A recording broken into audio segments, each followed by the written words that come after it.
Salut à tous, j'espère que vous allez bien, que vous avez passé un bon week-end, une bonne fête des mères. Donc aujourd'hui, petite vidéo donc pour revenir par rapport à l'essai de la dernière fois, l'essai routier. Depuis qu'il était sorti au banc, hein, c'était le premier essai routier.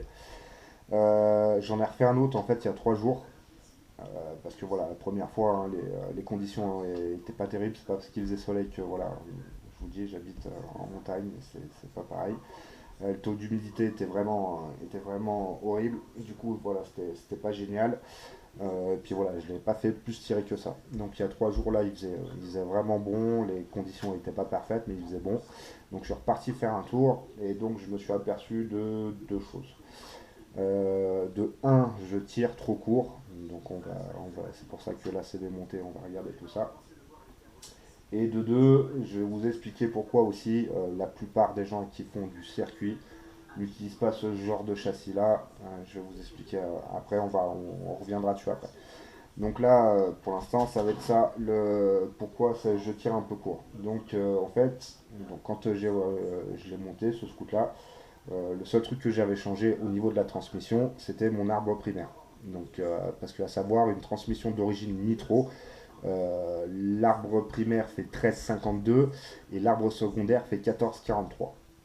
Moi, l'arbre primaire, je l'avais remplacé par une transmission un petit peu plus longue, j'ai mis une 13,44.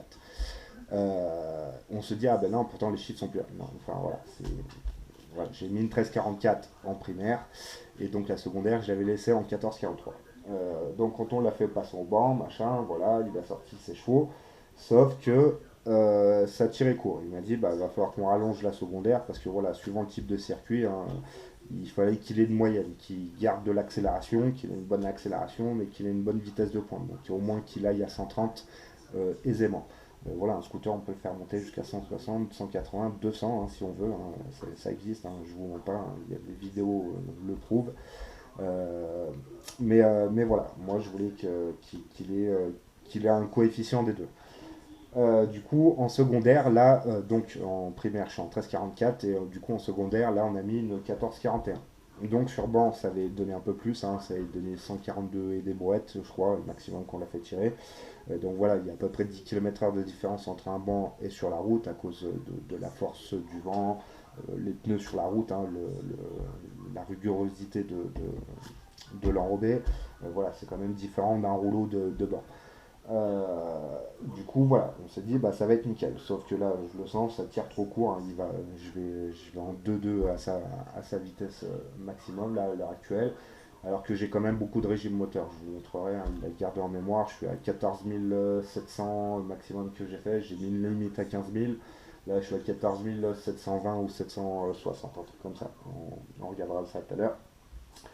Et puis comme on peut l'entendre sur la vidéo, je pense que je suis légèrement trop léger. Donc c'est pour ça qu'on va regarder, parce que le seul truc que je me souviens pas là, c'est le poids des galets qu'on a mis dedans. Donc voilà, je vais vous donner tel qu'il est sorti depuis chez mon collègue, donc il y a presque 3 ans. Donc gicleur principal 172. Avance à l'allumage à 8,6, hein, comme ça c'est pareil, je le répète, c'est pas parce que c'est marqué le constructeur préconise ça que ça va fonctionner le mieux. C'est juste que lui il est sûr que ça va marcher comme ça avec ses pièces à lui. Mais voilà, dès qu'il y a un mélange de pièces ou quoi, ou même avec leurs propres pièces, hein, suivant ce qu'on fait dessus, enfin voilà, eux c'est juste préconisation. Moi je suis à 8,6. Après, en ressort de poussée, je suis chez les mâles aussi, donc ressort de poussée noir, le plus dur. Ils ont plusieurs gammes. Hein. Mâles aussi, ils ont blanc, jaune, violet, vert, bleu, rouge, noir. Moi, je les ai tous. Là, c'est le noir. Et en ressort de mâchoire, je suis avec les bleus. Là, c'est pareil. On voit que donc c'est le MHR Grande Plage en acier que j'avais commandé en neuf. Hein, quand j'ai monté le scoot. Sauf que pareil, quand on l'avait fait passer au banc, le collègue m'a dit moi j'ai le meilleur résultat avec la poulie Stage 6 STNC parce que son traitement céramique fait que la courroie accroche vachement bien.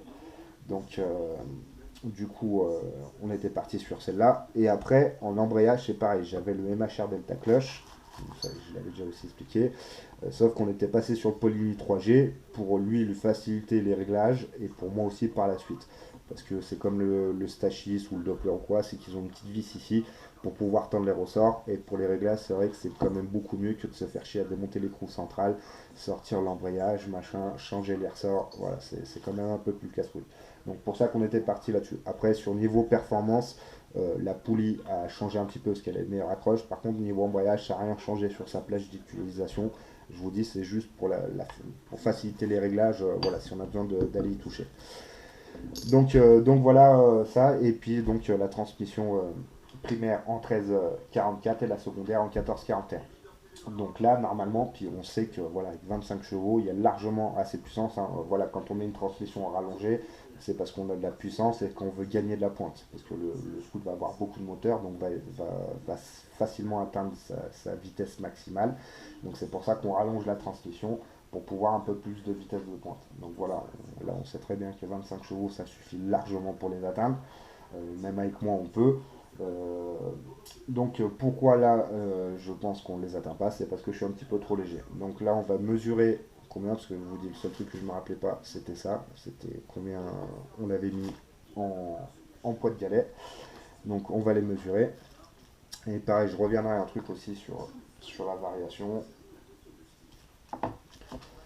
Donc là j'en ai trois, enfin j'en ai deux différents. Parce que voilà, les nous sont composés de 6 galets, il y en a jusqu'à 8. Hein, sur les maxi scooters, je crois que c'est jusqu'à 8 galets, même peut-être un peu plus. Mais voilà, nous, c'est des plages de 6 galets. Donc là, j'en ai 3,2 grammes. Donc des mâles aussi en 19 par 15. Ça, c'était des Polini, c'était pas les miens, c'était les siens qui l'avaient foutu quand on avait fait les réglages au banc. Et ça, les Polini, c'est des 3,5. Donc j'en ai 3 de 3,5 et 3 de 3,2. Donc on va les peser. Donc moi j'ai déjà fait le calcul là. Ça doit faire 20,5. Voilà, c'est ça. Donc voilà, ça fait 20,05 grammes. Donc là, j'ai ça en poids de galet dans la variation. Donc là, pour moi, l'idéal, je pense qu'il faudrait que je sois 23,5, 24 à peu près. Donc voilà, comme vous voyez, là, j'ai plusieurs jeux de galets. On va regarder tout ça pour arriver à peu près dans ces valeurs. Mais avant de trouver les bonnes valeurs, on va revenir sur un autre truc, sur les varios. Je vous ai expliqué sur une vidéo précédente, sur le vario de mon collègue, là, sur l'autre moteur que je m'occupe, là, celui qui a le cylindre Polini. Je vous avais dit, il avait que 4 galets à l'intérieur. Donc je vais vous montrer comment j'avais trouvé, parce que je n'avais pas pu vous montrer.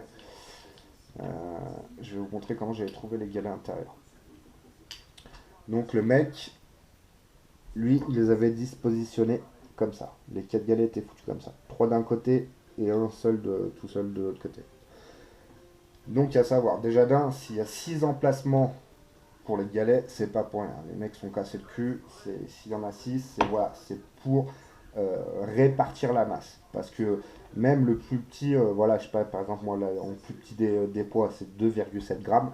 Même sur un scooter d'origine, hein, qui prend, allez, on va dire 6000 3 minutes, voilà, ça déséquilibre. Hein.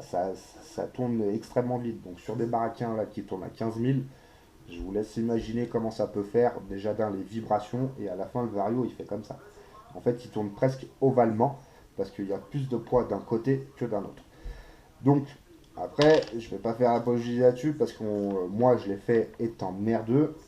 J'ai jamais tourné avec 4 galets, mais avec 3. À la limite, si, voilà, parce que pas de budget, même d'aller acheter une boîte de galets, voilà, on est merdeux, c'est compliqué, machin, voilà, pour certaines personnes. Du coup, on faisait avec les moyens du bord. Voilà, quitte à la limite, si tu n'en as que 4, autant, voilà, je vous ai montré comment lui les a émis, autant, voilà, si vous en avez que 4, essayez de les mettre, je pense, hein, je dis pas, c'est juste une supposition. Parce que moi, avec 4, j'ai jamais tourné. Autant, je pense, les mettre comme ça. Parce que ça équilibrera un peu plus la chose. Même, mais voilà, je le dirai toujours, c'est s'il y a 6 emplacements, c'est pas pour rien, faut mettre les 6 galets. Après, moi, quand j'étais merdeux et que j'avais pas le choix et que j'en avais que 3, je pense que vous connaissez tous, c'est les mettre en étoile. Pareil, parce que ça équilibre la recharge. Il y aura le même poids à peu près de chaque côté. Donc voilà. Mais après, le mieux, pareil, c'est d'avoir les 6. Donc ça. Après, autre chose. Donc on va peser moi là le poids qu'il me faut. Mais je vais vous montrer aussi voilà, une différence. Moi je me suis fait la réflexion parce que c'est quelque chose qui m'avait marqué sur ce vario là à l'époque. Mais voilà.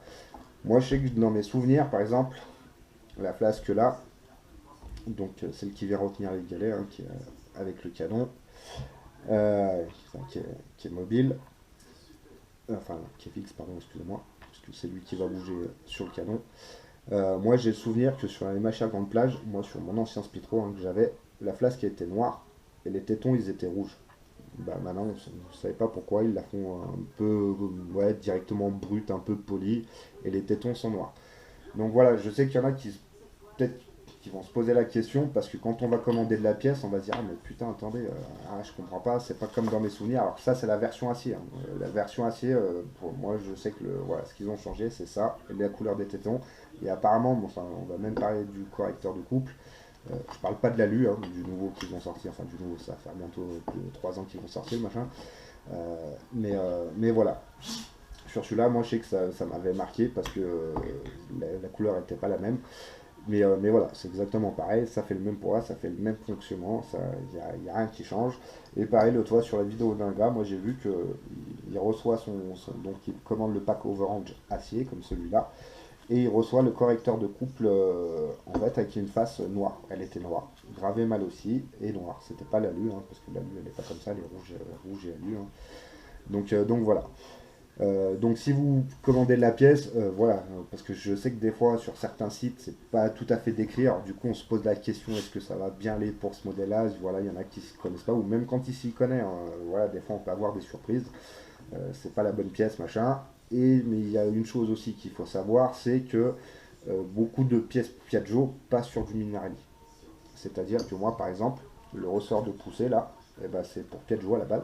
Et là, l'embrayage, c'est un Piaggio. C'est pas un Minarelli. Quand on l'avait commandé, il n'était plus disponible. Et comme il fallait qu'on fasse vite, et ben voilà. Mais ça passe très bien. Il y a certaines pièces Piaggio qui se mélangent avec le Minarelli et vice-versa. Enfin, pas vice-versa, mais le Piaggio passe sur le Minarelli. Donc voilà. Donc vous posez pas la question voilà, si généralement il marque c'est voilà, flasque, grande plage, machin, si vous dites ah mais putain moi j'ai les souvenirs qui étaient cette couleur. Voilà, ça sera les bonnes, vous inquiétez pas. Donc voilà, et aussi autre chose sur les galets. Je vais vous montrer ça. Donc moi là je vous ai dit il va falloir qu'on aille à 23,5, 24 grammes. Ça serait pas mal. Donc j'ai plusieurs grammages. Donc c'est du 19 par 15, hein, c'est du grande plage. Je vais vous le prouver parce que c'est pareil, il y en a qui vont me dire bah, comme ça là, elle est pas noire, c'est ton vario, enfin voilà, t'as pas un système en place, je vais vous montrer. Je passe ça vite fait. Donc les galets font 19 par 15.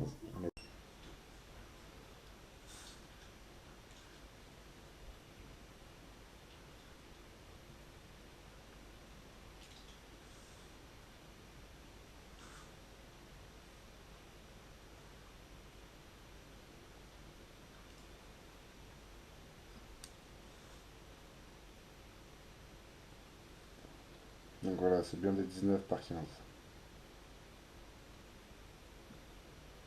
Alors, là, je vais prendre, on va calculer le poids et après je vais vous montrer un autre truc parce que voilà, on peut se dire que c'est trompeur ce qui est marqué sur les galets parce que vous allez voir le résultat avec la balance, mais je vais vous expliquer pourquoi.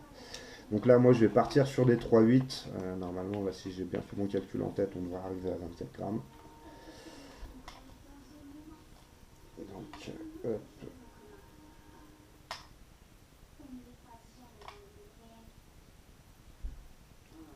Voilà. Alors que normalement, je devrais arriver. Normalement, je devrais arriver, puisque c'est des 3,8, ça devrait faire 23,8. Sauf que là, si je pose le dernier, j'arrive à 24. Donc vous allez me dire, pourquoi? Comment ça se fait? Alors, c'est parce qu'en fait, voilà, donc là, c'est des galets de 3,8. Si j'en prends un seul, il m'affiche 4 grammes. Pourquoi? Parce que quand ils sont neufs, vous voyez, par exemple, je vais vous faire la comparaison. Donc là, c'est marqué, enfin, le truc, c'est que vous avez, malheureusement, ça fait mal. J'essaye de faire le focus pour que vous voyez que c'est bien marqué 3,8, mais je sais pas, ça veut pas, je suis désolé. Donc voilà, c'est des galets 3,8 sauf que la balance affiche 4 grammes. Donc pourquoi? Parce qu'un galet neuf, il est légèrement un peu plus lourd que ce qui est marqué. Par exemple, parce que je vais vous montrer pourquoi. Par exemple, là, c'est les galets Poligny en 3,5, donc ceux que j'avais dans le Vario, là, ceux qu'on vient d'enlever. Mais comme ils ont un peu tourné, je vais vous montrer que celui-là, si je le pose, eh ben, il m'affiche bien 3,5 grammes. Donc, ce qui est tout à fait normal. À la base, lui, il devait faire 3,7 grammes, je pense. Voilà, les Poligny, enfin, c'est les seuls que j'ai. Moi, j'ai que du mal aussi. Mais voilà, je sais que ça le fait. C'est que, par exemple, bah, voilà, c'est marqué 3,8. Sauf que quand on pose, c'est marqué 4 grammes. Donc, ils ont tous 0,2 grammes de plus. Mais c'est normal, au bout de 10 km, eh ben, il y aura le bon poids. Il y aura le bon poids. Il y aura le poids exact qui est marqué sur le galet. Donc, voilà aussi une petite différence ou si on se pose la question du pourquoi du comment. Donc, ben voilà, donc moi j'ai trouvé pour l'instant, je pense, le bon grammage qu'il faudra.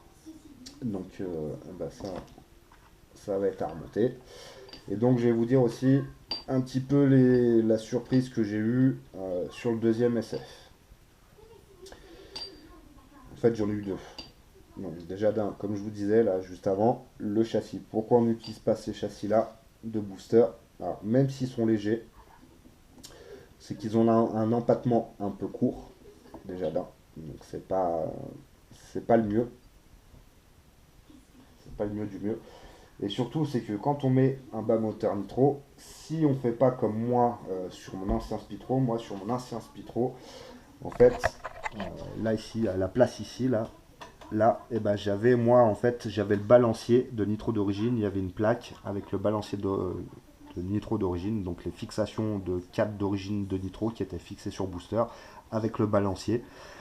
Et en fait, bah, l'avantage, c'est que j'avais les cils en bloc. Parce que là, le fait d'avoir des pattes Easy Boost, c'est entre guillemets un montage semi-rigide. C'est-à-dire que là, les seuls cils en bloc que j'ai à l'heure actuelle pour la partie arrière, c'est ceux de la suspatte arrière.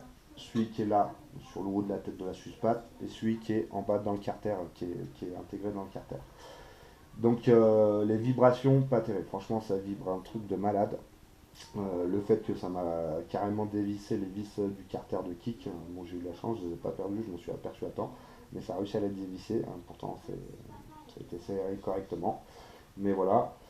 Et pareil, il va y avoir un gros réglage au niveau de la suspension. Alors après, je pense pour le circuit, ça serait idéal parce que voilà, c'est pas des routes accidentées. Enfin voilà, il n'y a pas de trous comme par là. C'est pas les routes toutes défoncées de chez moi. Mais voilà, ce serait peut-être bien que j'y assoupisse un peu parce que là c'est quand même raide, un champ l'arrière qui est pas bien stable. Donc, je pense qu'il y a, voilà, il y a un gros réglage aussi à faire là-dessus. Et l'autre surprise encore, une fois de plus qui me fait chier, c'est ce putain de réservoir. Pourquoi? Parce que donc la dernière fois, je vous ai dit, j'ai changé mon robinet d'origine, parce qu'il m'emmerdait, donc j'ai foutu un autre, donc j'ai soudé une plaque à la place de l'ancien robinet, que j'ai percé, que j'ai taraudé pour pouvoir visser mon nouveau robinet. Donc ça, tout va bien, et j'avais cinglé l'intérieur du réservoir, ouais, j'ai tout soufflé pour tout nettoyer. Sauf que j'ai démonté mon filtre, et là en fait, à l'entrée de la tulipe qu'il y a là, je me suis aperçu qu'il y avait plein de merde. Donc je regarde à l'intérieur du filtre, rien. Mais voilà, en fait, quand un carburateur crache de l'essence aussi, hein, c'est pas, ça arrive, c'est tout aspiré à l'intérieur du bas moteur, hein, ça en crache. Donc bah ça a recraché là, c'est l'espèce de petit grain de merde en fait. Je pensais que c'était des grains de sable, du sablage, mais non, c'est même pas ça, c'est de la merde de réservoir. Parce qu'en fait, tu vois, il est en train de rouiller à l'intérieur. En fait, voilà, je l'ai sablé à l'intérieur, mais je ne l'ai pas traité. Et un des défauts d'un réservoir en métal, c'est ça. Et du coup, bah, même avec le filtre du robinet et puis le deuxième filtre moteur force que j'ai installé, là, avec leur filtre en dur, là, en graphité, là, je sais pas comment ils appellent ça, excusez-moi, j'ai encore bouffé le nom de ça. Et ben quand j'ai démonté le filtre, j'ai trouvé un taquet de merde dedans. Un taquet de merde. Donc il va falloir que je me repenche là-dessus, sur le réservoir, soit m'en fabriquer un en alu. Mais voilà, le truc c'est que je me suis aperçu, c'est qu'il boit. Il boit énormément, hein, avec le Carbut 34 et puis avec le Giclard 172. Je vous explique même pas comment ça titille le truc. Donc celui-là il est tout juste bah, L'essai que j'ai fait il y a 3 jours là, où je me suis aperçu que j'avais pas de vitesse au final, enfin que j'avais pas ma vitesse de pointe initiale, je suis tombé en panne à 200 mètres de chez moi. Voilà, plus l'habitude de la consommation et du coup je me suis fait avoir. Donc, euh, donc voilà, alors, m'en refabriquer un c'est bien, mais il faudrait qu'il soit quand même assez conséquent, parce que pour faire du circuit, il faut quand même avoir un réservoir avec un peu de litrage quand même. Donc ceux-là ils font 5 litres, je crois, un truc comme ça, d'origine 4 litres et demi, 5 litres. Donc peut-être m'en fabriquer un différemment, pareil, pour que ça répartisse peut-être aussi le poids. Moi, je sais pas, à réfléchir, mais voilà, là déjà il faut que je trouve une solution pour, voilà, pour pas que j'ai le mire qui entre à l'intérieur du moteur. Ça, et me repencher peut-être malheureusement correctement sur le châssis. Parce que voilà, comme je vous dis, ça vibre, ça vibre. C'est quand même assez conséquent comment ça peut vibrer. Donc, euh, donc voilà, comme je vous dis, le fait de ne pas avoir des pattes moteur voilà, avec des cils en bloc, voilà, comme sur un balancier d'origine de booster ou de nitro, le châssis en prend. Le fait en plus que j'ai rajouté la barre au milieu pour renforcer encore un peu plus le châssis, parce qu'on avait vu au banc, hein, enfin, voilà, au banc, le châssis il fait pas bon. Du coup, voilà, voilà, à me pencher là-dessus peut-être sérieusement, parce que voilà, on sait que ces châssis-là, c'est pas les plus réputés pour aller faire du circuit, hein.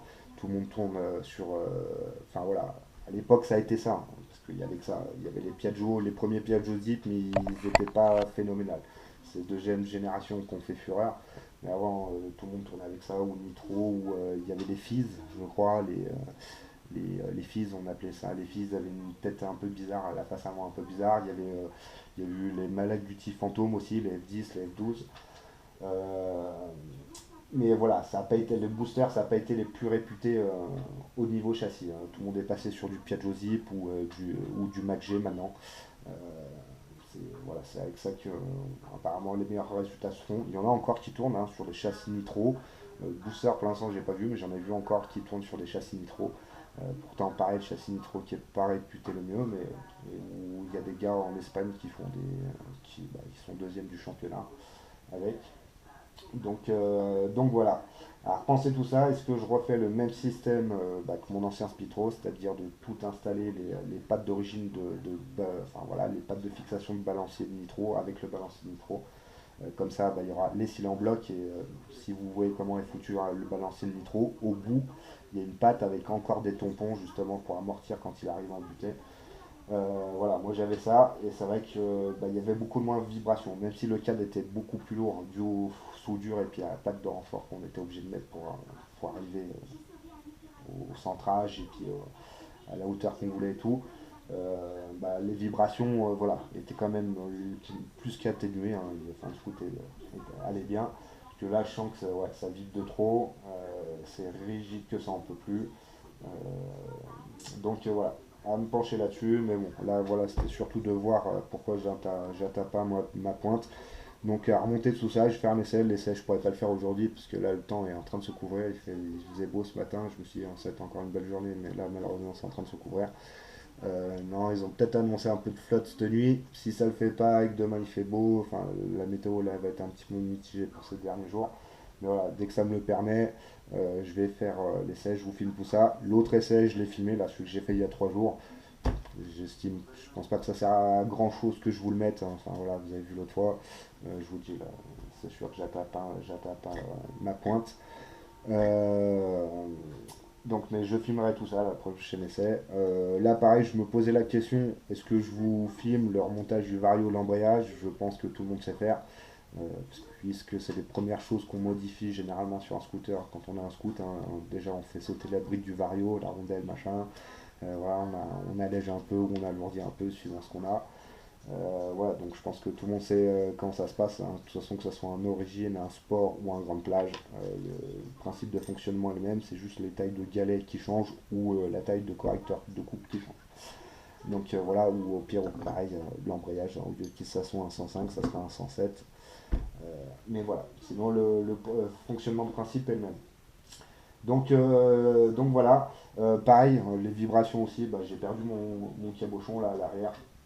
Euh, il s'est barré, je m'en suis aperçu après, heureusement que personne n'a roulé dessus.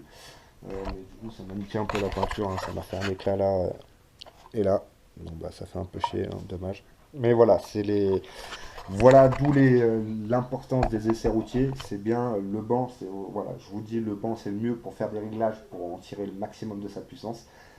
Mais voilà, ça vous dira pas comment votre scooter va se comporter sur la route. Sur la route, c'est complètement différent. C'est pas un rouleau, c'est pas juste la roue arrière qui est posée sur un rouleau qui vous donne vos chevaux. Voilà, là il y a tout qui travaille. Donc bah, voilà, bah, ça vous dit de recontrôler un serrage comme bah, les vis de Carter, pourtant qui étaient pour moi assez bien serrées. Bah, je pense qu'on va les coller un petit peu avec de la petite. Voilà, il y a deux trois trucs qu'il faut vérifier derrière parce que ça bouge. Bon bah moi le châssis fait que il est tellement rigide que ça vibre beaucoup. Puis de toute façon, comme je vous dis, je pense que vous l'avez entendu sur la vidéo. Donc voilà. En attendant, je vous souhaite une bonne fin de journée à tous. Portez-vous bien et je vous dis à bientôt. Allez, ciao ciao.